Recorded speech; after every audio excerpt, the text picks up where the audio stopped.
Technical team, start recording. Thank you. Good evening to everyone. Today we have in the part 2 the continuation of Income Tax Act and its changes being spoken by our Reverend Speaker T.N.C SRIDHAR, who has been introduced last week itself.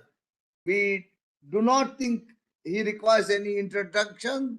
His attractive videos have been circulated to all of you in almost all the topics of income tax. He has spoken, and he has been a brilliant personality in the TV shows which you all viewed, I hope.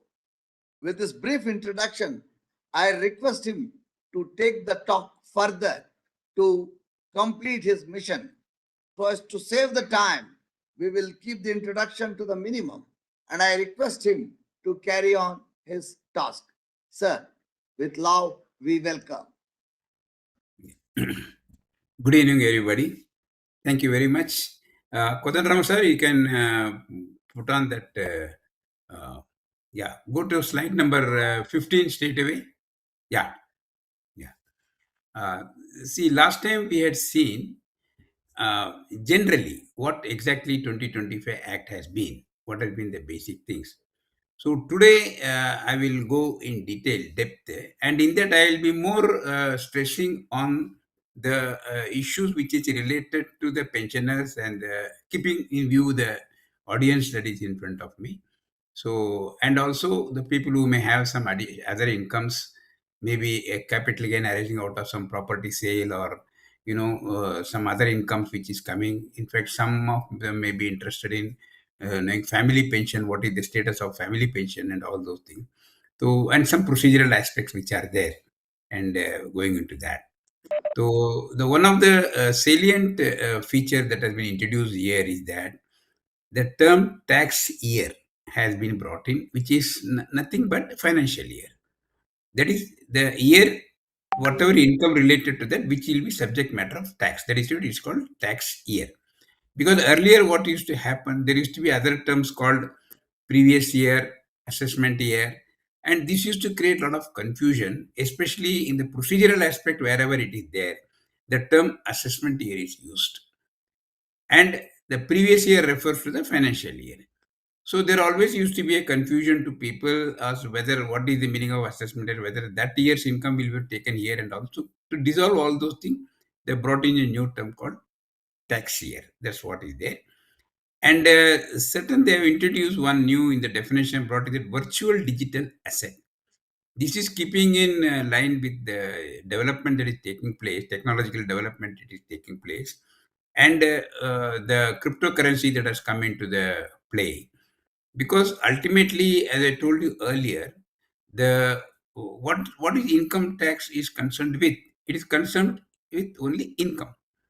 Whatever you earned minus whatever you spent for earning that money, that is to be taken as income. Now, very often what happens, you may, whatever money which is available with you after spending the money that is necessary for you to earn that income, with that money, you may utilize it for your day-to-day activity. And if you have more, then what you do, it will remain in the form of a asset.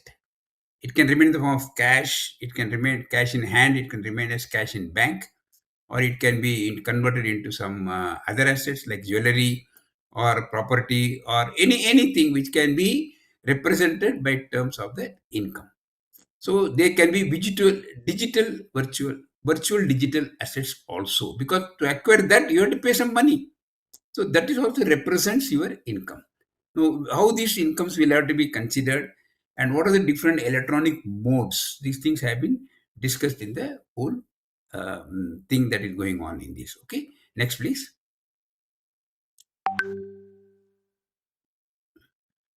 Now, while this residential status, what they have done, there were some doubts about multiple payment which is made and how it will go to different people, how that thing will be taxed and all.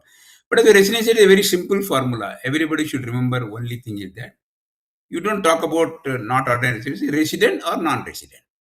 a person who has spent certain number of days in India is considered resident, and who have not spent that will be considered non-resident. As simple as that.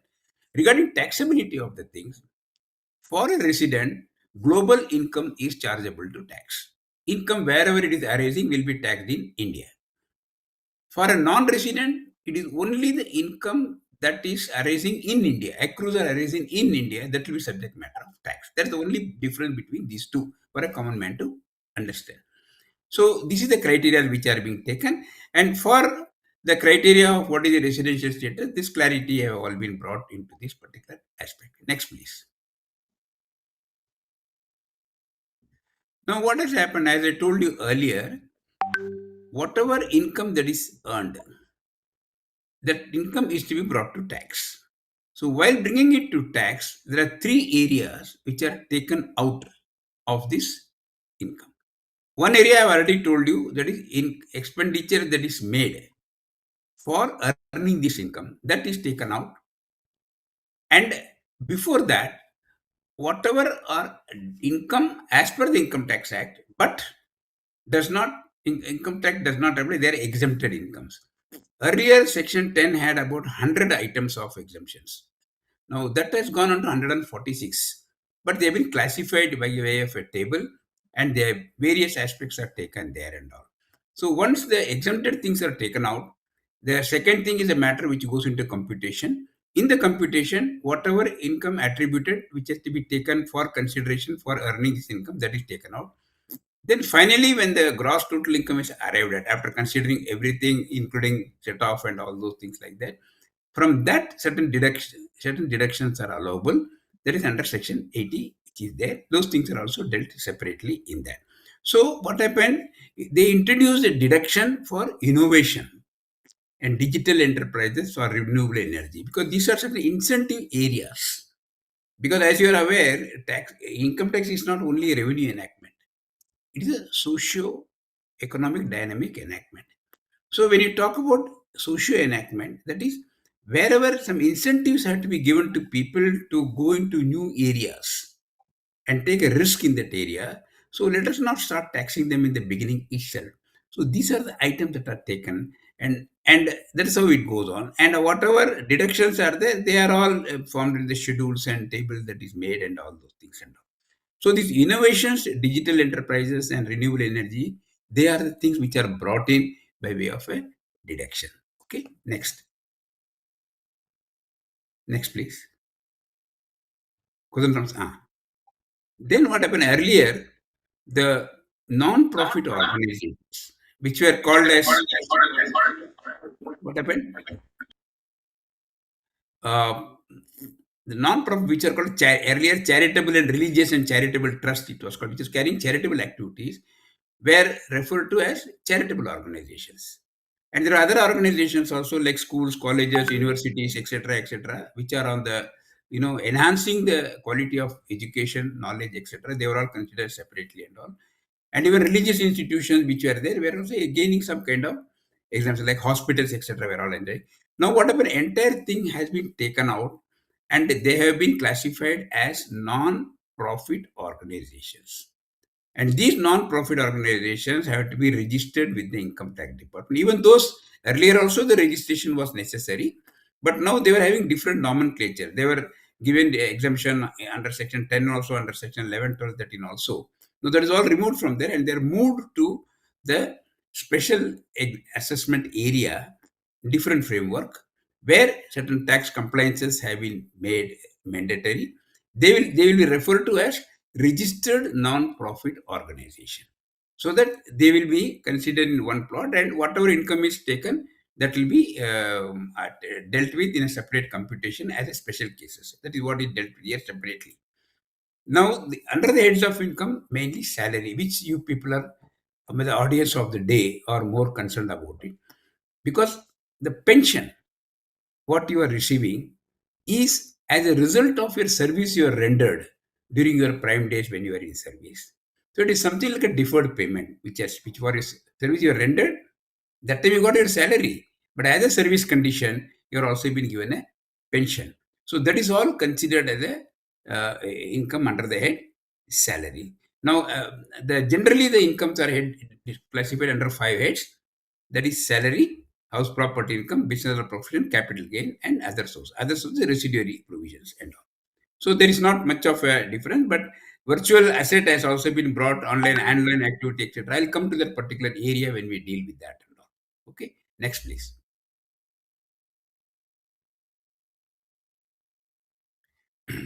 Now, the language is little simplified in that. For example, normally the salary is taxed on due and receipt basis. That is, you perform a duty, whether you get salary or whether you get the money or not, it gets taxed and at that particular year. For example, you all are working in the month of March, but you get the salary in the month of April. In April, normally you get two salaries, one for the month of March and second for the month of April. Now, technically, the first money that you receive on first week of April, what you are getting, is for the services you are rendered earlier years. So that amount has to be taxed in the earlier year, not in the subsequent year.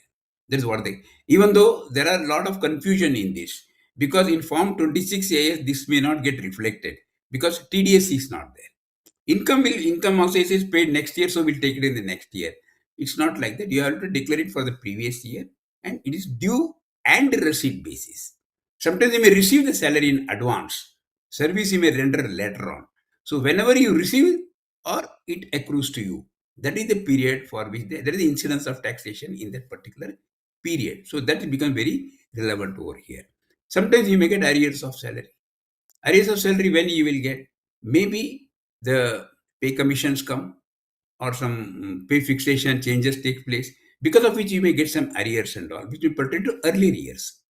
Now, how are you going to tax it for the earlier? Because already you have filed the return. Now, here what is that? We have to work out the benefit part of it. Suppose in the earlier year you were in the maximum of 20% bracket. Now, by virtue of receiving these arrears of salary, you are going to move into 30% bracket. Now, what happened that because of the additional salary that is received, that salary which crosses the area of 20% moves into 30%, suffers a tax at 30%. But that is not your fault. But if the salary is distributed to the respective years, maybe they will suffer tax at 20% only. So that is the kind of a relief that is given over there. That system continues. Earlier it used to be called as 89-1 relief. That still persists in here also. So language is very simplified.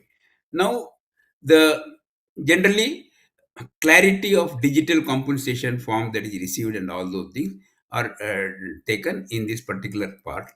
Section 17 deals with the perquisites or other include wages, etc., etc., etc. So section 17 will talk about perquisites. Let's move next. So in that you will find that the because of nowadays a lot of people are working from home. So some of them organization itself provides them. Suppose they provide you a laptop. Now you may use it for office purpose or you may use it for some other purposes also. But that particular thing is a part of for functioning of the office that is given to you. That is for doing your duty. It is not to be taxed in the hand of yours. So that particular thing is taken into consideration at this point of time, that it excludes the work related digital assets from taxable perquisite. Suppose the government gives you a phone, a mobile phone is given to you so that you are contactable, you are there and all. That mobile phone, whatever cost of mobile phone, is not a perquisite. That is for performance of your duty. Similarly, a laptop is given to you, that is for performance of duty. Maybe some additional gadgets may be required for that and all. All these will not be considered as a perquisite as far as your things are concerned. Okay. Now, deduction had been taxed at 75,000 or whatever the percentage is there, that is there. Maximum given is about 75,000. Now, this 75,000 deduction, standard deduction. What is standard deduction? Just like in as a businessman can reduce his expenditure, whatever expenditure earned for the purpose of earning. Now, this standard deduction that is given to you is actually the money that you spend on you. For example, you go to office. When you go to office, you may spend by taxi or you may put on a new dress and you go and all. So many expenditures that come on you. So all those things are actually for performing the duty only you are going. Sometimes people come, guests come, you make the payment. You can't be making all this. Sometimes you may be required to take some people for out and all those things. But everything considered, they given a flat of 75,000 rupees on you that you have to spend on you for the purpose of earning this income. So that is what is taken. The standard deduction which is taken, and it is the only that percentage taken. Now under the new taxation structure, it says up to 12 lakhs, whatever tax is there, that much tax is given as a rebate to you so that you don't pay any tax on 12 lakhs.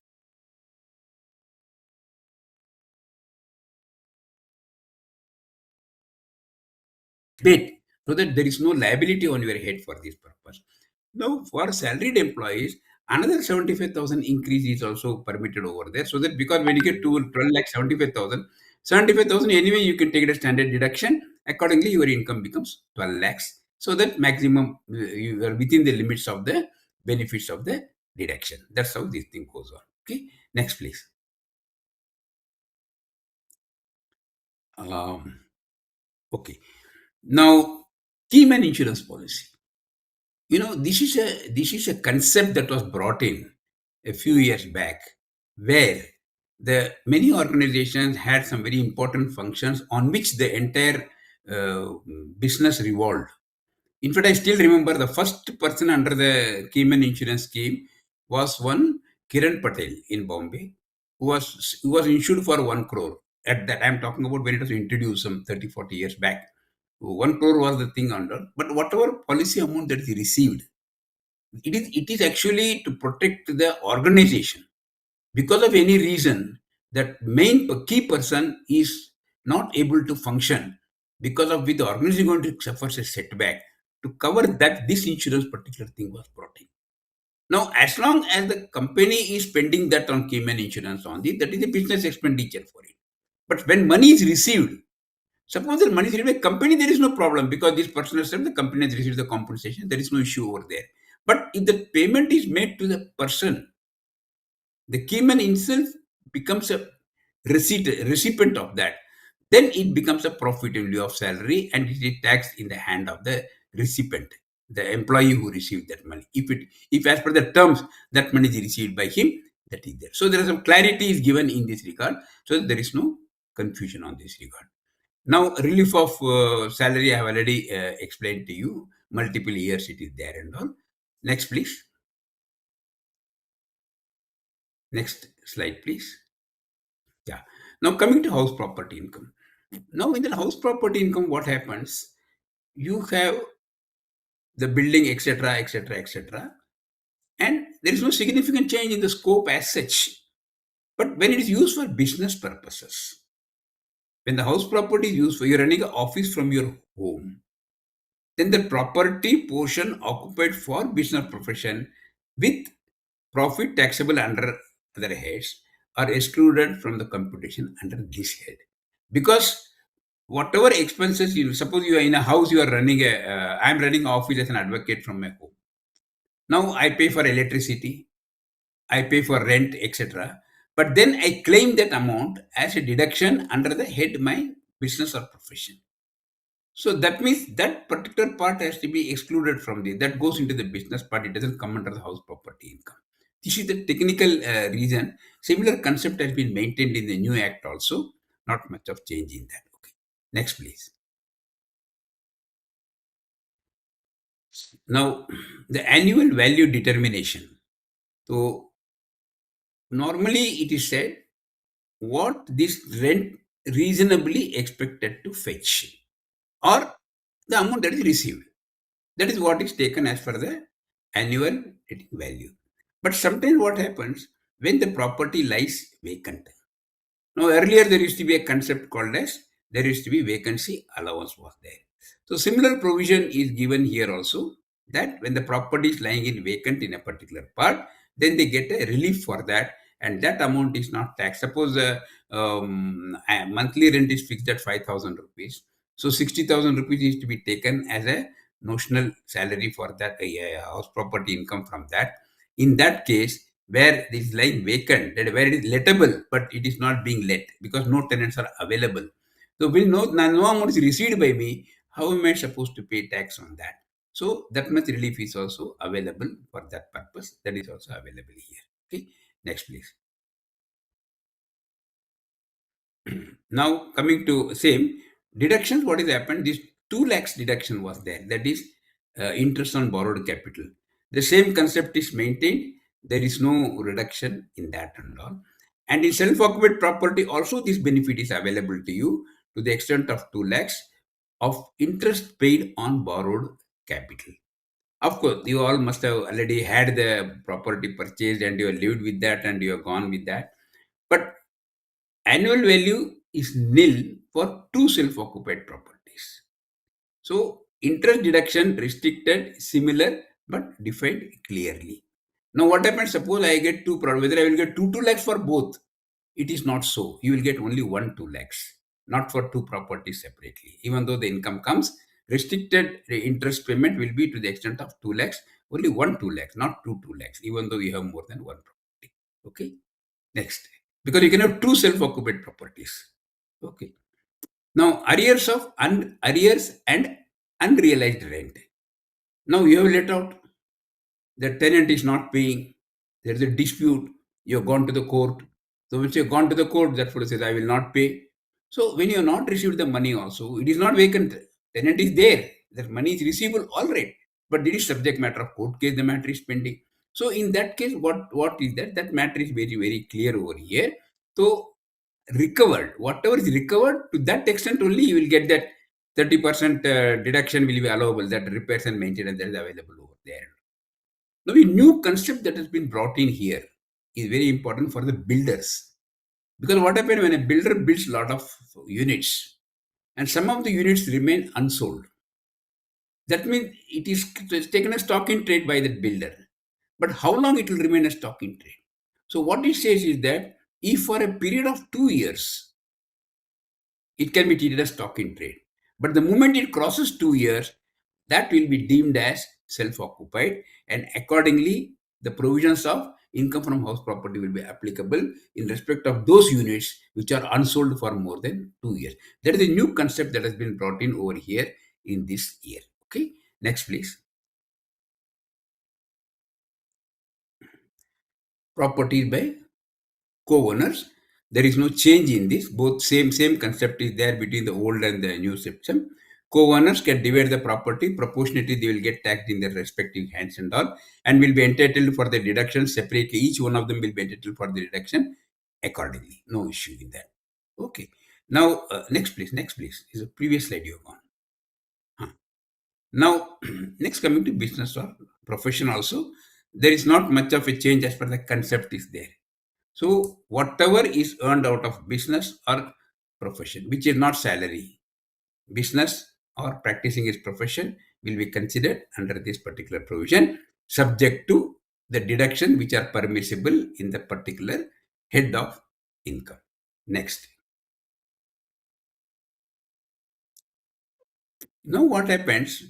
As I told you, you have to reduce the expenditure attributable to that income. So in that, what happened? The including that expenditures which are there related to, they have to first one section talks about actual expenditure incurred, like rent rates and taxes. Then there are notional things which are coming, like depreciation you also must have come across in your working also. Depreciation has got three concepts. That's very important to know for that. One is that its earning capacity. When the asset is new, it is capable of working more and producing more and able to give better income. So that is why it is called as earning capacity based. So the quantum of depreciation will be more. Suppose you say 20% depreciation has to be given and the value of the property is 100. 20%, 20 rupees will be written off in the first year as depreciation, remaining 8 rupees will be tax. Next year, same 20%, but not 20 rupees, it will be 16 rupees. Because 20% of 80 rupees is 16. Third year, it will be still less. So that will go on. There's got return on value method, it will keep going on. But under the Companies Act, it is called a straight line method. In that, what they do is that they calculate the total period of the life of the life of the asset and allocate it straight away. Suppose 10 years value, 1/10 revenue rate of every year. That is called straight line method, which is not recognized under the Income Tax Act. Third is incentive oriented depreciation. That is certain assets which are used in certain special areas like mining. Mining assets, whichever is used, 100% depreciation allowed on the first year itself. So that provision is also there. So what happened? These are incentives. So you want more people to invest on the machinery to be used for the mining purposes. So these concepts are there, which have to be understood in this thing. Though there are more simplified classifications and methodologies are worked out in this particular depreciation area. Next, please. Next, please. Hmm. Now, there are certain areas, capital and revenue expenditures. They have also been maintained scientific expenditure. What happens when somebody incurs scientific expenditure? It may not result in success. There can be many aborted attempts that is made. For example, if you are going to discover a molecule in a pharmaceutical industry, the molecule is discovered, and so they are trying to register it. Then you got a another act that is under the Intellectual Property Act. You go into that, got life of 21 years you get. So lot of money is put into that. Trials are made. This is made. Everything is made. Then recovery does not take place. Or in the middle, suddenly they find that certain rules come, certain drugs are banned, certain things happen, and the whole thing gets off. But money is spent. So there are the special benefits given under Section 35 that wherever these expenditures are made, how these things will have to be taken, that is told to it, that is maintained over there. Then amortization of preliminary expenses. That is before the starting of the business, whatever expenses you incur, that is being amortized. There is no change in the system. Same system is prevailed over there also. Next, please. Disallowances. There is no much of before going to this. I would like to clarify one small issue which I left while doing salary. See, in salary, there are some deductions and exemptions. The exemptions are, for example, your commutation of pension. Your commutation of pension was in the exemption area. Now that has been moved from there to deduction area. Now, what is the effect of that? See, when the computation is there in exemption area, the computation is not considered as an income at all for computation. But here it is to be included for computation in the salary, and then the deduction has to be given. So that is what is the difference in that. So there are some areas where the income exemptions have been moved from exempted area to the computation area. There is one example over there and all. Okay. Now the speculative transactions, speculative digital asset trading. Now you all are aware about the hedging part and the this one, like futures and options, and then you have got speculation. Futures and options are also very similar to that, but they are different. Now, the speculation income cannot be artificially created, but speculation loss can be artificially created. So, speculation loss, if any, is there, it is not allowed to be set off against any other income. Only speculation profit is there, other losses can be adjusted against that income. That kind of concepts are there. Because in futures and options, when you go, I would like to little deviate from this and give you a base of that. You all must be aware about this subject, but still I'm giving a base of it. Suppose I'm having I'm having an agreement with another person. I say, Madan Raman Saab says that, okay, I'll buy this share for 100 rupees. I say, okay, but the settlement will be after 15 days. No problem. So I'm committed. We are both are obligated with each other that on at the end of 15th day, he will pay me 100 rupees and I will deliver the shares to him. There is a commitment for both sides. That's all. Now what happened in options? There is an option to take the delivery or not to take the delivery. Obligation is not forced on us. So then what happens? Suppose I don't want to take delivery on that date. Then what I do? Suppose the price has shot up to 120 rupees.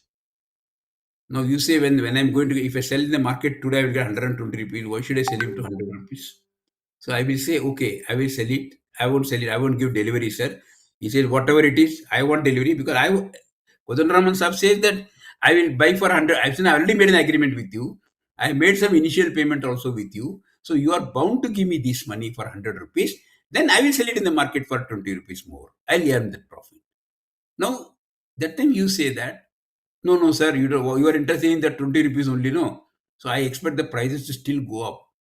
So what I will do, as on today, only 20 rupees the price has gone up. So please take this 20 rupees and let us close the chapter. Similarly, the prices may come down to 80 rupees. When it comes to 80 rupees, now you don't want to take the delivery for 100 rupees. No, no, no, I don't want now. But under futures, you are bound to, you are obligatory part to pay 100 rupees and take the delivery. But in options, there is a choice for you not to honor that and say this option. That option you can exercise. So at that point of time, what do I say? Baba, we have agreed to pay you for 100 rupees. So you pay me 100 rupees, I will give you the delivery. So you say that, oh, Baba, don't worry, I don't want to take you. What is the loss? 80 rupees. No, you take the 20 rupees and you close the chapter. So that we can close. This is all can happen. This is something called as a hedging transactions. But suppose we get into a transaction where I don't have any shares. You are not interested in taking delivery of the shares. 120 rupees, I say, okay, take the 120 rupees. He says that I don't want to take delivery. I don't want the share at all. Because I don't want to block my 120 rupees. Or 80 rupees, I don't want to block. I want to play only between the difference. I speculate. I speculate that the prices will go up. And there are positive, different people have the different connection for which and all.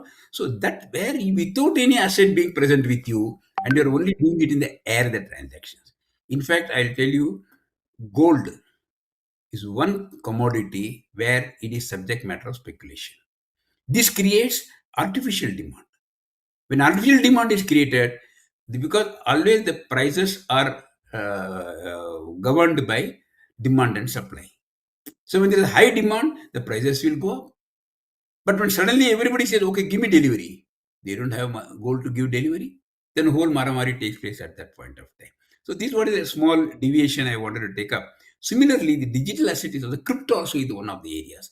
Highly volatile incident. That's why many people who have put the money in crypto have either gained or they have lost. Because they are not able to, because they are not supported by any guarantee of government.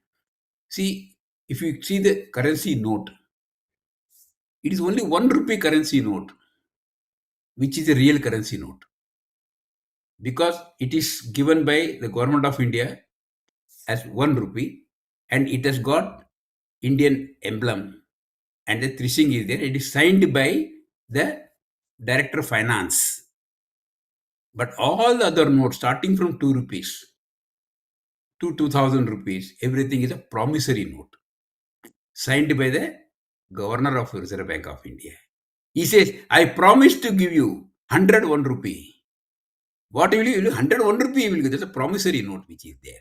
But for if you are very much interested, you can just pick up any 1 rupee note and keep other notes and see the wordings on that. That will clearly talk about this particular aspect. So in crypto, what happened? There is no backing of any governmental agency to guarantee you that if you take that crypto and go to the government, okay, give me back this money, that government will not give that money because that is yet not legal on the whole thing. But because obtaining that digital asset, you are spending some money which is reflecting your earning. That is what is subject matter of income tax that takes place over here. Next, please. Now there is one concept called presumptive taxation. That is where it is difficult for people to maintain records. A professional, an advocate, he daily running morning to evening, running to court, this, that, but and all. Oh, he is busy with his work, what is there. He doesn't have time to keep record of all those things. But whatever money comes, he'll put it in the bank. But then at the end of the day, he finds that, oh, this much money has come. He does not know from where the money has come, but it has come. But he does not have time to maintain books of accounts. So for which there are like that, there are other businesses also, like vehicular traffic. Somebody is maintaining transport business. All these things are there. What happened, which requires a lot of paperwork to maintain the books of account. There is a provision made under the presumptive taxation, which says that if you are not able to maintain these records, then you are allowed to maintain this. You can pay certain percentage. So it says if your turnover is up to this much limit, earlier it was 8%, it has been reduced to now 6%. 6% will be deemed income for that.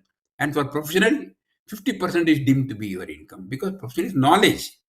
There is no physical expenditure.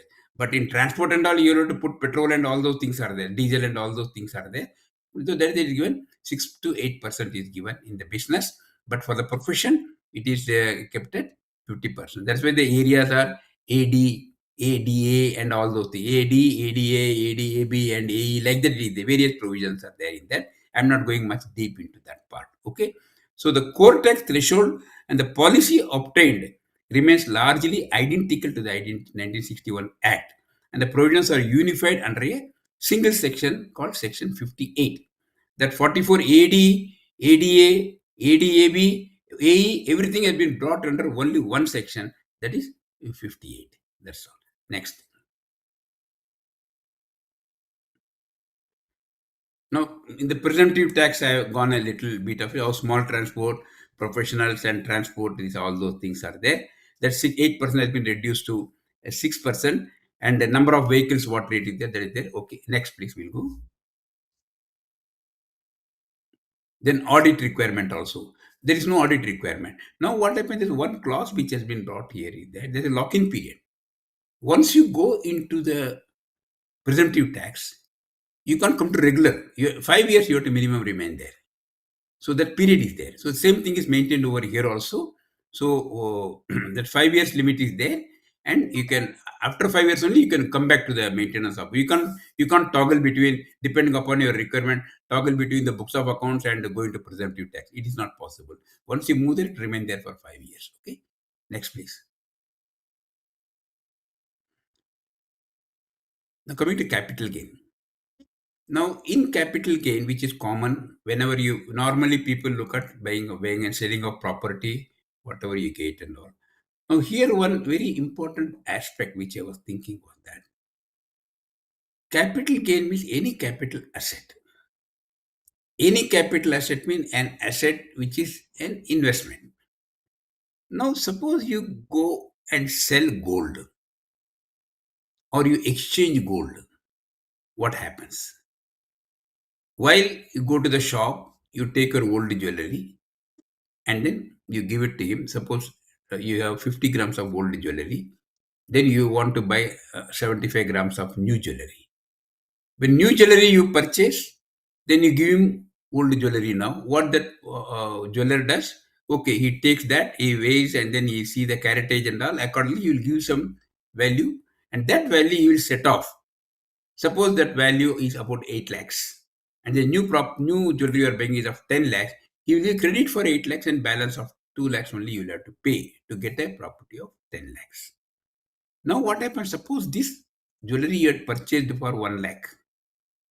You retained it for a period of some 6-7 years or whatever it is, and then you are going to sell it here. Now there is a capital gain. Technically, there is a capital gain. Of course, this area many people have not looked into so far. Department has not got up in this direction. But the day they get into this direction, the problems will come up very greatly. Is what one area, technical area. I'm just telling you this part and all. Okay, so there are short term and long term capital gain. There is no concept difference is not there in that. Digital assets are also considered as the normal assets only, and is taken the same class and it is taken over there and all. Short term is that below the threshold period of holding becomes determined. Once you call it as a short term, the rate of tax applicable is the normal rate. But the moment you call it a long term, then there's a special rate applicable to that. Now, for the houses and all, 20% is the tax normally if you are able to take the benefit of indexation. If you don't take the benefit of indexation, the rate is 12.5%. Now, under the new act, it is 12.5%. There is no indexation available to you in this case, and only for a period prior to that. Old act only, within that period, if you have made a thing. Now, there again, there are conditions are there. For example, when you sell a property, you get capital gain. Then it says that if you will buy a property within 2 years or 1 year before, or construct a house within 3 years, then that capital gain will not be subject matter of tax. There are some conditions to that. We say that money you have to keep it in the capital gain account. So that bank will release that money whenever you want, it will do that. And all. Suppose you don't fulfill that condition. then what happens? Suppose you are not able to build within 3 years, then it becomes a subject matter of tax at that point of time. So this is long-term capital gain which will become subject matter in the year in which the condition is not fulfilled, not in the year in which the capital gain arises. That's very important to know. Similarly, in even in business assets, in a business income also, there are something called investment reserve, development reserve, and all these. There where you shift from your profits to the reserves, because suppose you are running a shipping business. Now a ship life is say 30 years. After 30 years, you have to get a new ship. But for that, you need to build a reserve so that you can buy at that point, you will have money. Now, whatever reserves you are building, that you are taking out of the profits, how they are being utilized and all. But there again, they say within this time you have to do it. But if you don't do it, then that income becomes taxable in the year in which the contravention has taken place. That's very relevant to understand. Next, please.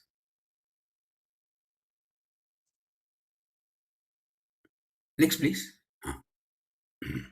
Now, the methodology is maintained the same. There is no change in that. The new asset that is brought is only that digital same. Then slump sale. There also same provision is there. There is no difference in slump sale and computation of capital gain. That is there. Next, please. I'm just going with the provisions now. Once we'll complete that part, then you can come with specific questions on that area where I can explain to you the matters a little further on to that. Okay. Now, in fair market value for consideration. Now, there is a concept that if the guideline value is more, if you have sold a property for 40 lakhs and the guideline value is 50 lakhs, even though you received only 40 lakhs, it will be deemed that you have sold for 50 lakhs. That will be the guideline value. Now, here there is a lot of issues that come up. What is guideline value ultimately? Guideline value is a value for which the register of stamps says that this value is declared for a period of 2 years. Now, for a period of 2 years, this particular value is frozen. So, whatever property registered, whatever value you may register below this, for which you have to pay stamp duty on that guideline value. Suppose you register a property for more value, no problem. That much you pay. There is no problem there. But if you do it for less, then you have to pay for that. But suppose you come out with an objection to that. For a suppose the guideline value is fixed from August 1st, 2026 to 28. 2 years difference it is made. Because I came across a very specific case in that. On 17th of July in 1 year, the assessee sold a property for 2800 per square feet, while guideline value was 2500. So he made an agreement. He took some deposit from cash 2 lakhs with him. Then he gave the paper for him to go to the bank and take the loan. So the person went and deposited for the bank, and bank examined everything and it granted the loan within 20 days. Within 20 days that money transaction was completed and the registration took place on 25th of March for 2800. Now what happened on 8th of August? The guideline value changed from 2500 to 3500. So the officer took a stand that you have to pay stamp duty on 3500. Now, income tax also says that you have to pay income tax capital gain on the base of 3500. He said 2%, I don't mind paying that property thing, but capital gain, I didn't receive that money at all. Now, there is a provision there that when you are taking that particular thing, you have to justify why the value is low. Because what happened, the guideline value fixing, the process works like this. I'm, of course, going little away from this to explain to you these basic things. The 2 years, that is from suppose to 2024 to 2026, what will be the guideline value? That will be same. But they work out. In 2 years, the prices will definitely go up. So anticipating those things and keeping an average rate to fix that. So it is not necessary that 3500 was the rate as on the first day of where this new guideline has come into force. It could be somewhere after 1 year.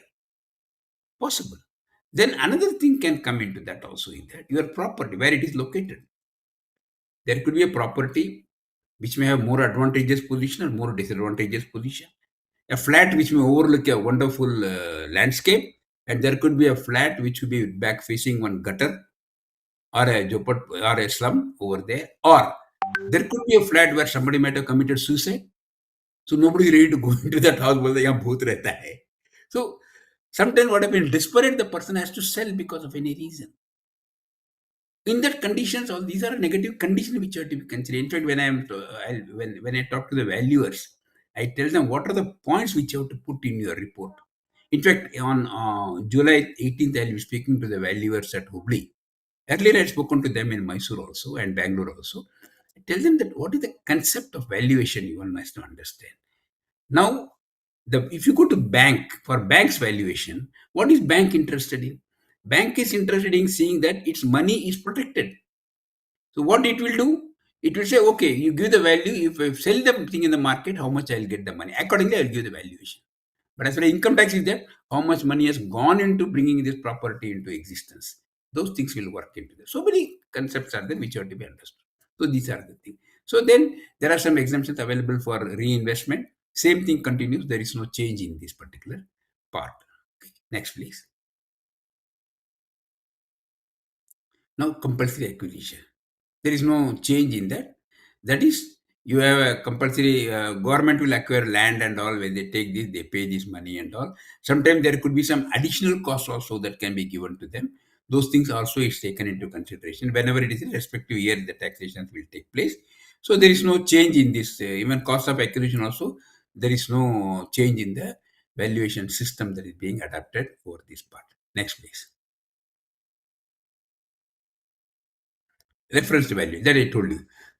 When this value was 2800 and the guideline value became 3500, when it dispute, I can refer to the officer, then the officer can refer the matter to a valuation officer. We have a departmental of CPWD, one valuation officer is there, who will value the property and he will count the negative point and he will give a value. In this particular case which I was dealing with, the CPWD engineer gave a report that the value is 3200, not 3500. Instead of 3500, he validated 3200. Of course, then I am not 2800, but when the value given by valuer becomes binding on the officer to accept. So difference was not 700 rupees, it was only 400 rupees difference was there. That was taken accordingly. So it's possible that lesser value can be taken into this part. Okay. Now a new concept has been brought which was not thought of earlier, that is regarding startups. So startups, what benefit is to be given?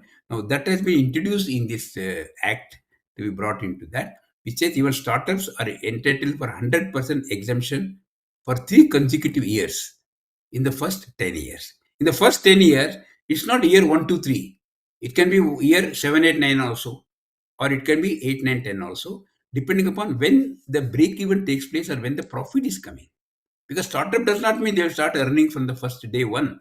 They may earn it after some time. So that gestation period is given to them, and after that, whenever they will start getting positive income, from there they will get 3 years of tax holiday for their benefits. That benefit has been introduced in this particular provision. Next, please. Now, equity of units, long-term units, these rates are same. There is not much of a change in that. Even in income from other sources, chargeability, same scope is maintained. There is no change in that. And coming to next slide, there is some other issue here. Now, winning of lottery, rent from subletting. Now, normally you will think that rental income, house property income, subletting, because it is also from house property I am getting. But here, the person who is subletting, he is getting the rent. He is not owner of the property. Since he is not owner of the property, and the property is not subject matter of taxable under the house property, that subletting thing will not be taxed under the head house property income, but it will be taxed as income from other sources. That is what the technical understanding is necessary over there. Then, in respect of winning of lotteries and card games, gambling, etc., etc., there are two concepts are there. One is skill based, another is choice based. That is, playing of cards is a game of chance or a game of skill. So, where it comes to the game of skill, it becomes other sources regular income to be taxed at normal rate. But when it comes to the question of chance, then it gets taxed at flat rate of 30%. That is what is the difference over here. So it's a very highly technical area where it to determine whether the income that you derived is out of your skill or out of your chance. Suppose I go but I buy a lottery ticket. There is no skill involved. I pay the 10 rupees, take the lottery ticket. If I get it, I win it. That's all. 30% gets deducted in that. Crypto is also brought over there in that case. Crypto, they have taken virtual digital asset, they have taken it under the 30% bracket straight away. Now, thing is that income tax is not concerned about legality or illegality of your business. Under the Gambling Act, gambling is illegal.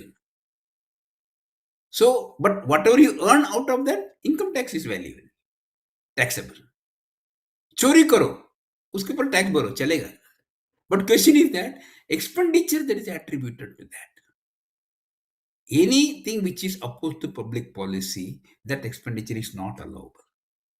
Similarly, in crypto also, no expenses are allowed except your cost. If you bought a crypto and you sold, only that difference will come, but no intermediary cost, nothing else will be allowed, no improvement, nothing will be allowed on that, it totally will be taxed on that. This is one thing which has to be remembered on this issue. So, regarding enhanced compensation, that is in respect of compulsory acquisition, that will come, how it is to be taxed. There is same concept is maintained, there is not much of a difference in that. Next, please. Forfeited money. Wonderful area. In fact, I used to, in a jocular way, I will tell, government officer is having a land. So what he does when somebody comes for some work to be done through him, so he does, you buy that property, I will do your work. There is a state transaction. So what happened? He gives some money advance, and then he does not perform.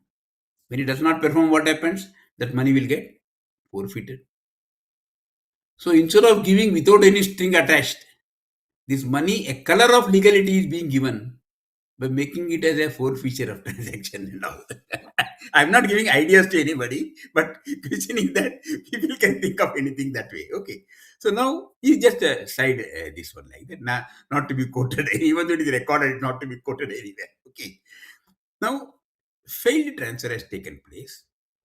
The concept was earlier thing, whether what happened to the forfeited money? Will it get capitalized? Will it add to the original cost? Suppose I had purchased the property for 10 lakhs and I entered into a transaction to sell the property for 2 crores and I received an advance of 10 lakhs and somehow the deal does not go through. We say that within 3 months, all the other formality will have to be completed and then only I will give the bank loan cleared and then you do the transaction within 3 months. Suppose it does not happen within 3 months, the deal falls flat. When the deal falls flat, he says, I'll forfeit the money. So forfeit money, what earlier, some concept is that this 10 lakhs should be added to the cost again. Because it's received already 40 lakhs you have spent for the property, 10 lakh you have to add to that. So you have received that and then give the balance of it. When you again rework that, subsequently sold to somebody else, well, base cost when you're working it, this particular thing will be adjusted to that and base cost will be reduced accordingly. That was the concept. Capital area it will go. But here it says no. Forfeited money will be taxed as income from other sources in the year in which it gets forfeited. As simple as that. So this is what is the categorization of that particular thing. So deduction that is allowable is common. There is no change. Commission paid is allowable, but all expenses, improvement cost, evidences should be there. If evidences are not there, then they will not get the benefit of any deduction in this regard. Okay, go to the next part. Subletting, subletting is also, I have discussed earlier also. Then virtual digital asset. This was not explicitly covered in 1961 Act, but it is taken care of in this Act, which is mainly the cryptocurrency. Cryptocurrency, whatever income comes, that will be taken as, even though you are in the business of doing cryptocurrency, but buying and selling of cryptocurrency will not be subject matter of capital gain. but it will be a subject of income from other sources to be charged at a normal rate. No deduction allowed on that except for your cost. That's the only difference in this part. That is what is dealt with over in this particular area. Okay, next please. Family pension. Now the concept is that when does family pension come? When a pensioner on his death, the family becomes entitled for family pension. Earlier it was 15,000, now it has been made 25,000. Now, pension is taken as salary for the person who had worked for which is getting the pension. But the family which is getting the pension has not worked. That is why that income is not taken as salary head, it is taken under the income from other sources. Now, there again, some benefit is given, some deduction is given to that particular thing of 15,000 or 20, now 25,000 is given, just like you have a standard deduction over there. Similarly, over here, one third pension or 20, maximum 25,000 limit, whichever is lowest, that has been given over here. Okay. Now, non deductible expenses, personal expenses, when you're going abroad, all those is there. When you're sent abroad, you are making some other expenditure which is there and all, that will not get taxed. That will not get the benefit of this. That is international expenditure payment and all those things are there. Next, please. Now, anti-avoidance rule. There is no change in this part.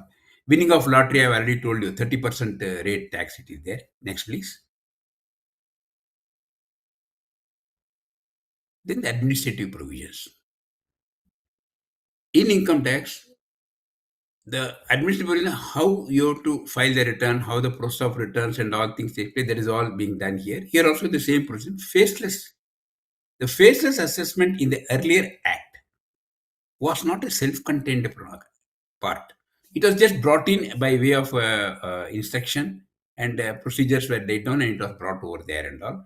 But in this act, it has been given a legal position by incorporating in the act itself.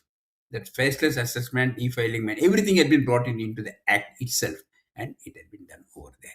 So this is basically the income tax act part of it. Now we are going to administrative. Then you will have further part of other details and all. I think Kodanram Sahab, at this point we'll stop here, because this is fairly covering the entire area, gamut of things that is covered and all. Rest of things administrative follow, because keeping the time in mind. And anybody has got any query on that can raise. Then I can go on that also and explain further on to these aspects. Welcome every friend, everyone here. Any questions, please raise your hand and you can ask questions to our Sridhar sir. Sir, I have a doubt, sir. Please. Sridhar, sir. Sir, this vehicle depreciations are given for business and corporate entities. Yeah. Why can't they extend the same depreciation for individuals also, sir?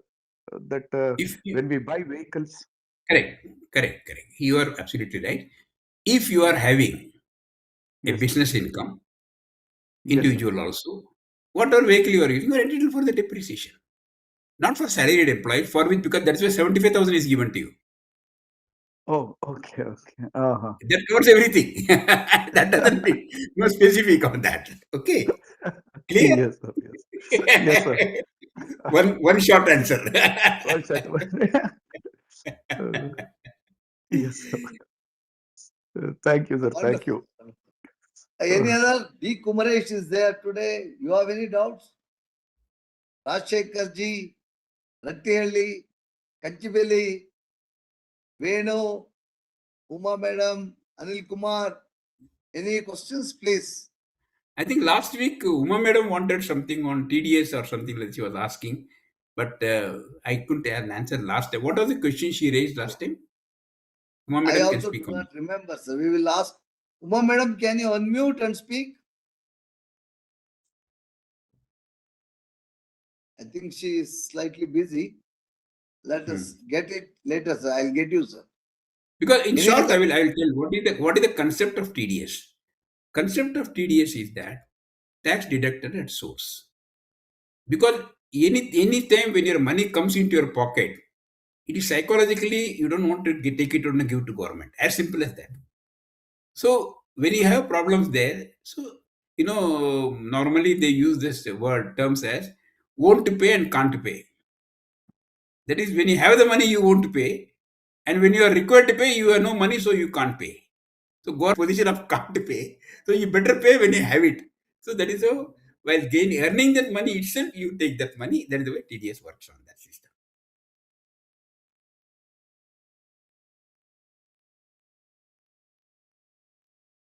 Yes, sir.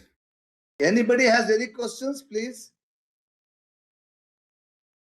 If there are no questions, we can close today's proceedings. I'm always away. Anytime they can ask, even otherwise. They have my number. You can take it. You can provide them my number, Kindly and you look can. into these videos. His videos Yeah. are so brilliant, they are all short and eye openers. Everybody In will fact, enjoy. today my episode is that. Today when I uploaded one episode, especially for the salaried people, how to file the return. That is covered here. Right, sir. Okay. Yeah, Now we I think want one to, sir. madam is out with the question as to can I get refund on TDS? Definitely. You will get refund of that thing because it is to be adjusted against your tax liability. And if 50,000 TDS is made and when you don't have that liability, if your liability is only 10,000 or nil, you are entitled to get back that money along with interest of 6%, which is equivalent to FD roughly. Of course, that interest is taxable. That's a separate chapter. Sir, It Uma is madam giving has come right with her hand giving, left question. hand taking it. Yeah. Uma madam has come out with her question in the chat box. She is asking, Yeah. if Ah, TDS deducted, can I claim refund? definitely. That's what. Definitely. 100%. Subject to your other liabilities. That's it. Sir, very much thank you. I request Rajanikanth to cast a vote of Yeah. thanks. Sir, good evening, sir. Sir, before also, so after your first episode, sir, so I went through all of your videos, most of your videos, sir. But you are really treasure for the department as well as for us, sir. You have Thank you. broken that law so well to common man's language. I liked it very much, sir. Thank you very much. And especially today, you have come on our show as the second episode. So thank you very much for coming on show and enlightening us about this income tax 26 Act, sir. So thank you very much, sir. 2025. 2025. Yeah. 25. Okay, sir. So thank you very much, sir. It was He is it was always very ahead. knowledgeable. Yes. So and we are definitely watching your latest video about filing of returns, sir, because filing Yeah. has come due now this month. We all have to file. Today I had uploaded that. Yeah. Oh, thank you. Thank you very much, sir. I thank you very much for coming on our show. And I thank all the participants. I request them to come in large number so that we can make this Ee Sambhashane a great success on YouTube too. And you can tell all your friends and relatives to watch the uploaded videos. They can have access to our previous videos also, sir. So thank you, one and all. That means Thank the you. moment you subscribe to my channel, Tax Talk by Yes, sir. TNC SRIDHAR, you will get all Yes, the earlier yes, episodes sir. also. Yes, sir. I have already done it, sir. Thank you. Thank you, sir. Thank you. So, Thank you. thank you Thank you. all. Shubharatri. Thank you. Thank you, sir. May God bless every one of you. Thank you, sir.